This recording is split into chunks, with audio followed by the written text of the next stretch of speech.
পারবে তোমার শাশুড়ি তোমার মহাগুরুর সম্মান রক্ষা করতে? আমি যা যা প্রশ্ন করেছি সেগুলোর উত্তর তুমি কি দিতে পারবে মা?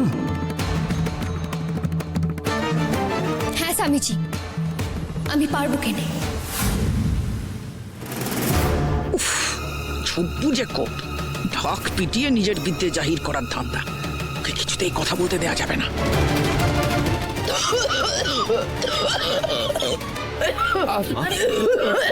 উচ্চ কেন? কোথায় যাচ্ছ তুমি মা?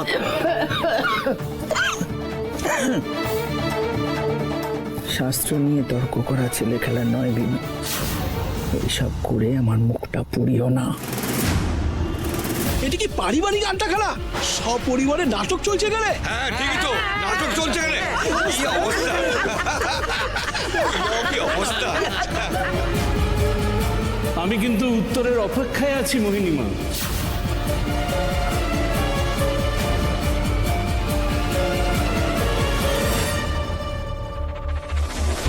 বিনু যখন বলতে চাইছে একবার বলতে দেওয়া হোক না, একবার সুযোগ তো দেওয়াই যায় ওকে।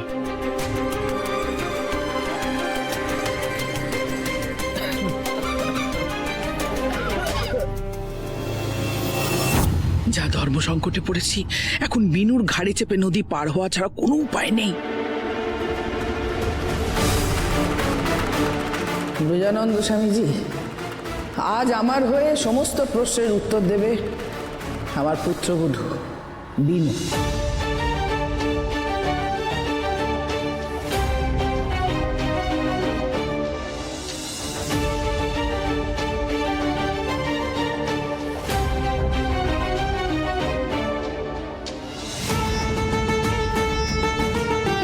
জয় রাধা মাধব, জয় মা মুন্ডমালিনী, আমার সাথে থেকো তোমরা ঠাকুর।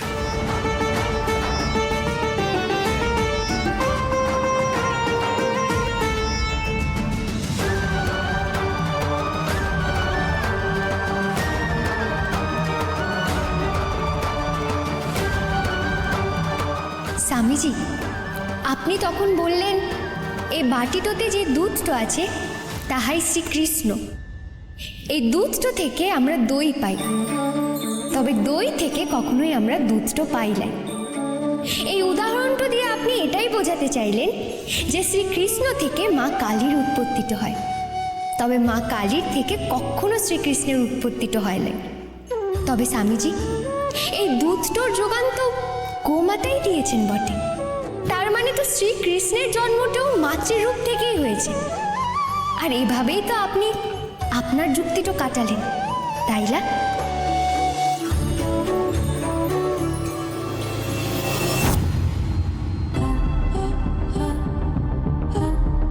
না না, আমি পারিনি। সবসময় কেউ না কেউ আসতেই থাকছে আপনাদের ফ্যামিলিতে। কি করে খাবো ওষুধটা আমি?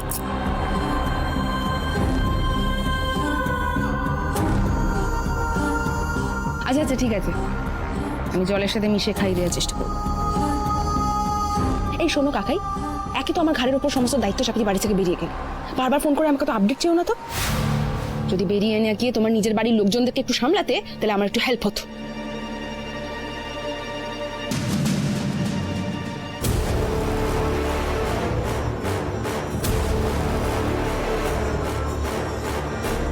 পায়েল, তোর এই নাচটা কি ঠিকঠাক লাগছে? আমার কিন্তু খুব অদ্ভুত লাগছে জানিস। আরে আমিও তো সেটাই ভাবছি, নার্সের হাতে কখনো ওরকম বড় বড় মুখ থাকে নাকি? তুই দেখেছিস কখনো?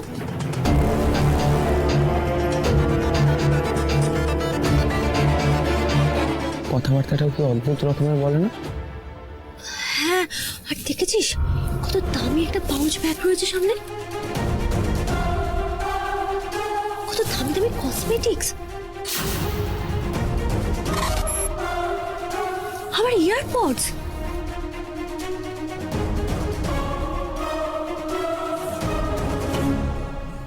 স্বামীজি, তখন আপনি মোহিনীমাকে প্রশ্নটা করলেন যে শ্রী চৈতন্য মহাপ্রভু বলেছেন শুধু শ্রীকৃষ্ণই সত্য বটে, বাকি সব কিছু মিথ্যে।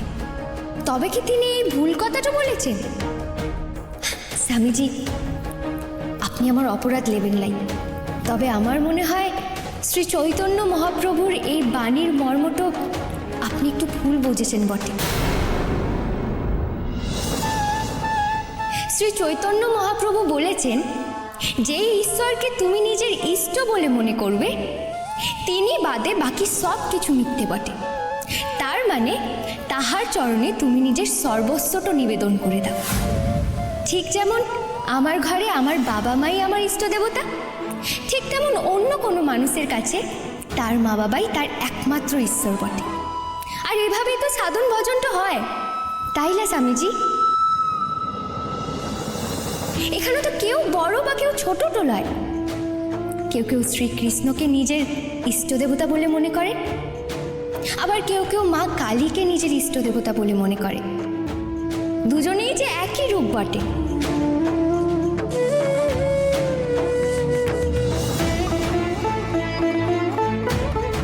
এইসব কথা তোমায় মোহিনীমা বলেছেন?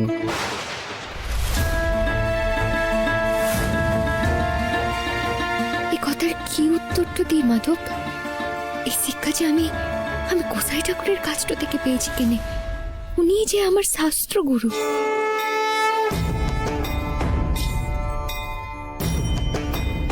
হ্যাঁ গুরুজি, এই শিক্ষাটা আমি আমার শ্বশুরবাড়ির কাছটা থেকেই পেয়েছি বটে।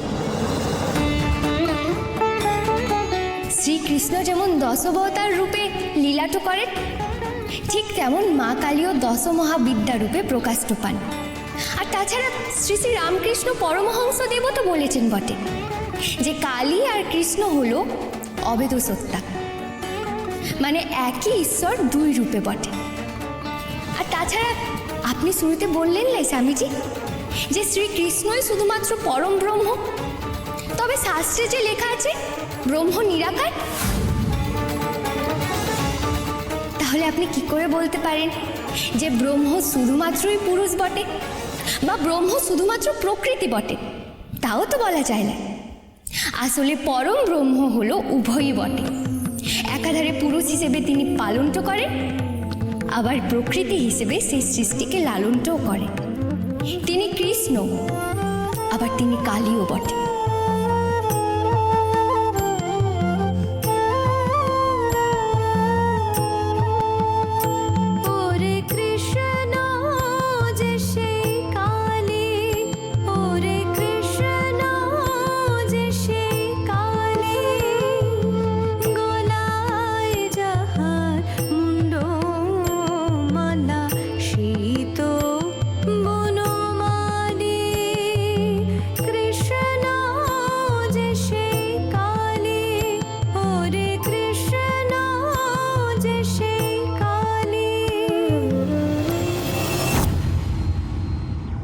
কি ব্যাপার বলতো পায়েল? কেমন নাচ! খালি সারাদিন নেল ফাইল করে, নেল পলিশ পরে, আর পেশেন্ট খেতে চাইছে না, জোর জোর করে ওরকম খাইয়ে দিল। আরে ওটাই তো, মানে পেট ভর্তি অবস্থায় জোর করে জুসটা খালো। কি ধরনের! না না, জানিস তো এখানে যা ঘটছে বৌদি ভাইকে জানাতে হবে। কিন্তু বৌদি ভাই তো এখন ওই ধর্মীয় সম্মেলনে না, এখন কল করাটা কি ঠিক হবে? আরে আরে আরে একবার করেই দেখ না, যদি ফ্রি থাকে তাহলে ফোনটা ধরবে। কর কর কর। যে হাতেতে খরগোশ শোভে শ্যামা মায়ের, সেই হাতেতে বাঁশি বাজে শ্যামরায়ের। রিং হয়ে কেটে গেল। দাবাই করো, দাবাইকে কর।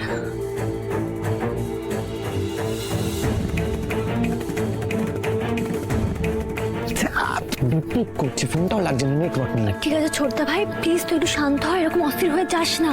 দেখ বিনোদী হয়তো ব্যস্ত আছে, কিন্তু এখানে যা যা ঘটনা ঘটছে আমাদের সবটা বিনোদী থেকে বলতে হবে। তুই প্লিজ ঠান্ডা হ, ওরা ফ্রি হলে আমাদেরকে নিশ্চয়ই ফোন করবে, বা তুই ফোন করে নিস। ঠান্ডা হ।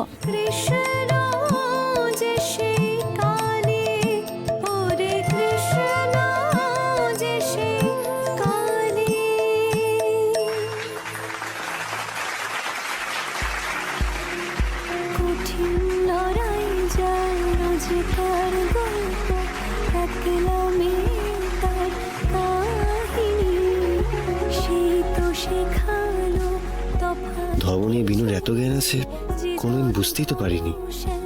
সবচেয়ে বড় কথা, একজন কৃষ্ণ ভক্ত হয়েও একজন কালী ভক্তকে এইভাবে অপমানের হাত থেকে বাঁচালো বিনু। মাকে এত ভালোবাসে বিনু। সত্যি কি আমি এতদিন চিনতে পারিনি বিনুকে? ওকে যেন আজ নতুনভাবে আবিষ্কার করলাম।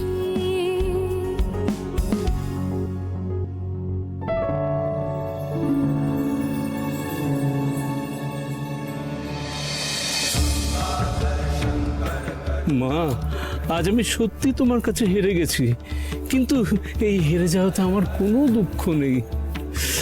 আমি একজন প্রকৃত ভক্তের কাছে আজ পরাজিত হয়েছি।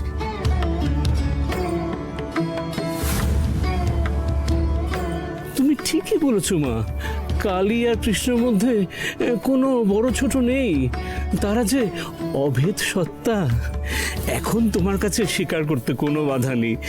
আমি এতক্ষণ যে তোমার সঙ্গে তর্ক করছিলাম সেটা ছিল একটা পরীক্ষা মাত্র। যে পরীক্ষায় তুমি মা অত্যন্ত কৃতিত্বের সাথে উত্তীর্ণ হয়েছো।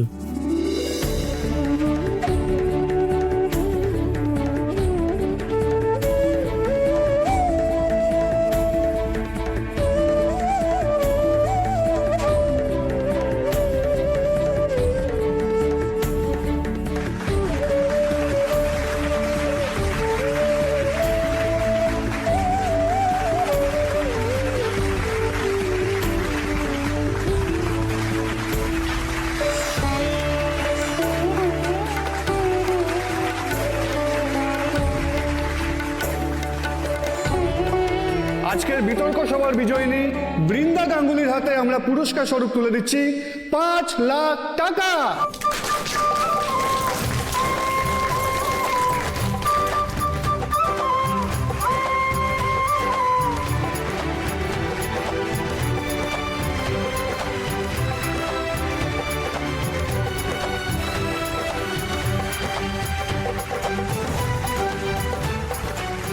সৌরভবাবু, ছোট ভাই ফোন তো করেছে।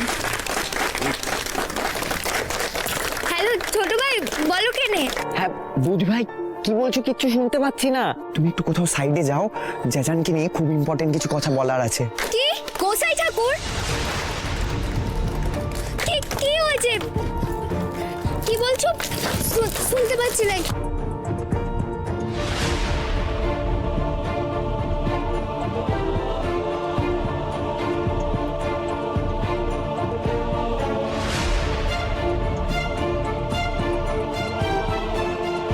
ছোট ভাই, ছোট ভাই শুনতে পাচ্ছ কেনে?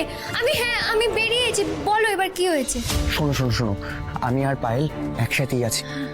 আমরা না এই নাচটাকে একটু চোখে চোখেই রাখছিলাম। কাল রাত থেকে কিছু অদ্ভুত জিনিস আমরা নোটিস করেছি। মানে আমাদের দুজনের না ঠিক লাগছে না, মানে এই নাচটা ঠিক সুবিধের না।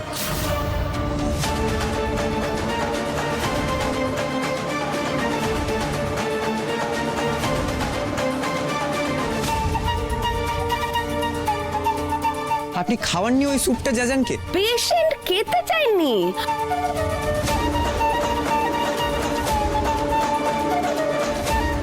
বলছো গো ছোট ভাই, তার মানে তুমি নার্স দিদি তো একেবারে ভালো মানুষটা লয় বটে। আর তুমি যে কথাগুলো বললে তাতে তো আমারও সন্দেহটা হচ্ছে বটে। হ্যাঁ বৌদি ভাই, কিন্তু ব্যাপারটা হচ্ছে আমরা তো ছোট, বলো, আমরা যদি কাউকে কোনো কথা বলতে যাই আমাদের কথাটা শুনবেই না, কথাটা উড়িয়ে দেবে। কি করি বলো এবার? আচ্ছা শোনো না ছোট ভাই, তুমি একেবারে চিন্তাটা করবে লাই, কেমন? আমরা যতটুকু সম্ভব তাড়াতাড়ি বাড়িটাতে ফিরছি। আর ততক্ষণ শুধু তুমি গোসাই ঠাকুরকে চোখে চোখে রেখো, আর একটু খেয়াল রেখো যেন ওই নার্স দিদিটা গোসাই ঠাকুরের আশেপাশেটা বেশি লা আসে। হ্যাঁ দেবা রে দেবা, এরা তো লুকসের উপর সন্দেহ করছে। আমাকে দিদিজিকে এক্ষুনি সবটা জানাতে হবে। আর আরেকটা কথা ছোট ভাই, বলছি যে বাড়ির কাউকে না এক্ষুনি এই কথাটা জানাবে লাই, না হলে আবার পিসিমণি, কাকিমণি, ঠাম্মি সবাই চিন্তাটা করবে কেন। হ্যাঁ বিনোদি, তুমি একদম চিন্তা করো না, আমরা কাউকে কিচ্ছু বলবো না। তুমি শুধু তাড়াতাড়ি চলে এসো। হ্যাঁ আমি রাখছি কেন।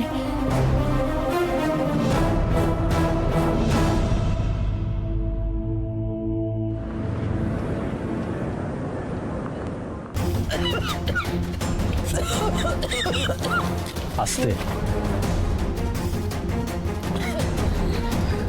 মা তুমি ওঠো, এই বিনু চলো গাড়িতে ওঠো। হ্যাঁ হ্যাঁ হ্যাঁ ক্রিস, বলছি আমার শরীরটা তো খারাপ, তুই এই গাড়িতেই চল না আমার সাথে, ভালো হয়। ঠিক আছে মা, তুমি এভাবে বলছো কেন? আমি এই গাড়িতেই যাবো। মামু তুমি তাহলে একটা কাজ করো, তুমি বিনুর সাথে যাও। কেন রে, কত বড় সেলিব্রিটিও যে ওকে পাহাড়ে দিয়ে নিয়ে যেতে হবে? তুমি এভাবে বলছো কেন? এতটা পথ, এতটা জার্নি একা একা যাবে নাকি? আরে তাতে কি হয়েছে ক্রিস, ও কি বাচ্চা মেয়ে নাকি? তাছাড়া গাড়িটা তো ভাড়ার গাড়ি না, আমাদের বাড়ির গাড়ি, বাড়ির ড্রাইভার, ও চলে আসবে ঠিক। কি হচ্ছে দিবাকর, কি হচ্ছে? হ্যাঁ, আমার শরীরটা খারাপ, বলছি এই গাড়িতে সবাই যাব, তা না ঝামেলা করছিস, আশ্চর্য। আচ্ছা মোহিনীমা, বলছি সৌরভবাবু আপনাদের চিন্তা তো করতে হবে না, আমি যেতে পারবো কেনে, আসছি। মা ওঠো। আর ওমা,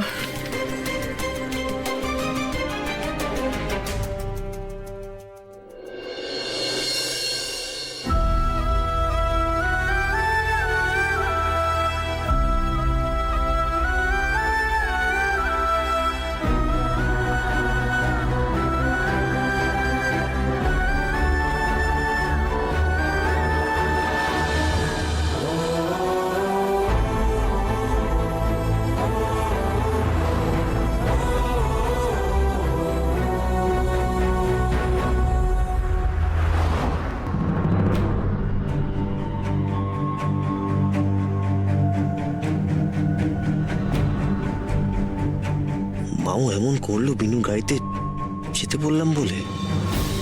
যতই বাড়ির গাড়ি হোক না কেন, একটা চিন্তা তো হয় রে বাবা।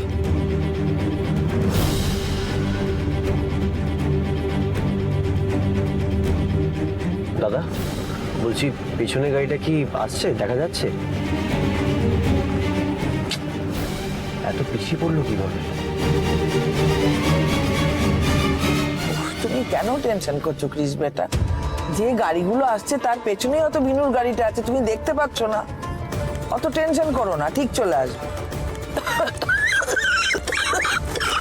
মা মা মা কি হলো, শরীর খারাপ করছে নাকি আবার? কি হলো, গাড়ি দাঁড় করাবো? ও না না, ঠিক আছে, আমি ঠিক আছে। উফ, এই দিদিকে কিন্তু আগে ডাক্তারের কাছে নিয়ে যেতে হবে, তারপরেই আমরা বাড়ি ফিরবো, ঠিক আছে? হ্যাঁ হ্যাঁ ঠিক আছে। ক্রিস বেটা বলছিলাম, তোমার ফোনটা একটু দাও না। ওই আমার ফোনটার চার্জ শেষ হয়ে গেছে, ইন্টারনেটে কয়েকটা তিথি একটু দেখতে হবে, একটু দাও বাবা। হ্যাঁ।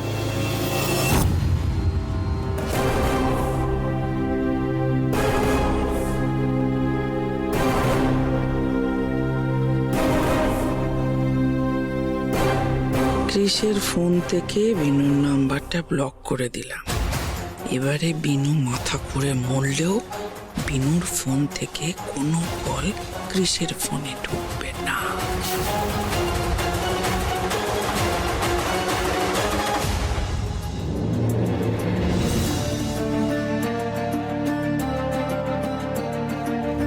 কাল রাত থেকে কিছু অদ্ভুত জিনিস আমরা নোটিস করেছি, মানে আমাদের দুজনের না ঠিক লাগছে না, মানে এই নাচটা ঠিক সুবিধের না।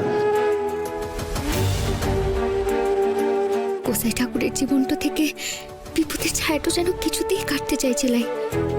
মোহিনীমা এতদিন পরে স্বামীকে ফিরে পেয়েছেন, তাও যেন শান্তিটু পাচ্ছেন লাই। হে মাধব, তুমি দেখো কেনে, গোসাই ঠাকুর যেন ভালো থাকে, সুস্থ থাকে।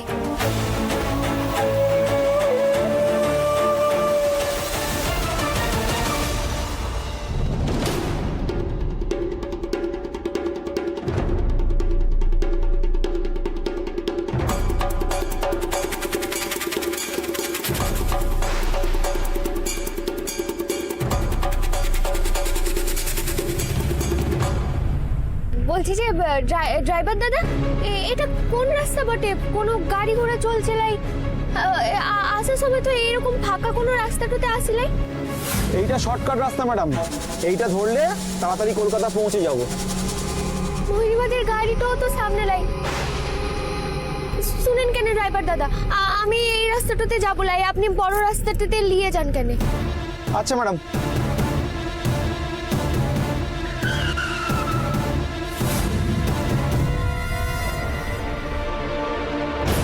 কি হলো দাদা, আপনি গাড়িটা হঠাৎ দাঁড় করিয়ে নিলেন কেন? গাড়িটা মনে হয় খারাপ হয়ে গেছে ম্যাডাম।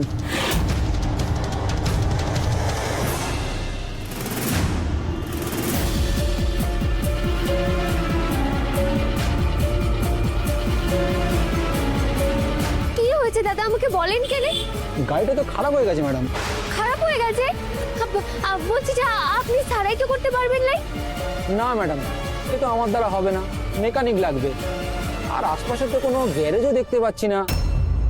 দেখি কাউকে ফোন টোন করে যদি মেকানিক পাওয়া যায়। তার মানে তো এবার গাড়ি তো সারাই করতে অনেক সময় তো লেগে যাবে লাকি। হ্যাঁ ম্যাডাম, ঠিকই বলেছেন, সময় তো লাগবেই।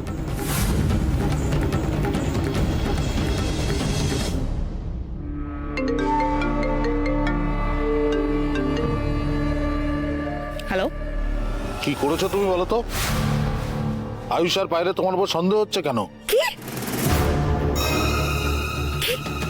ফটফট তো আমি আবার কি করলাম? আরে কিছু একটা গর্বত তো নিশ্চয়ই করেছো, নাহলে চোখে পড়েছে কেন? যাক, এসব বাবার এখন সময় নেই। স্পার নয় ওস্পার, ইঞ্জেকশনে দিয়ে দাও এখনই? Are you sure?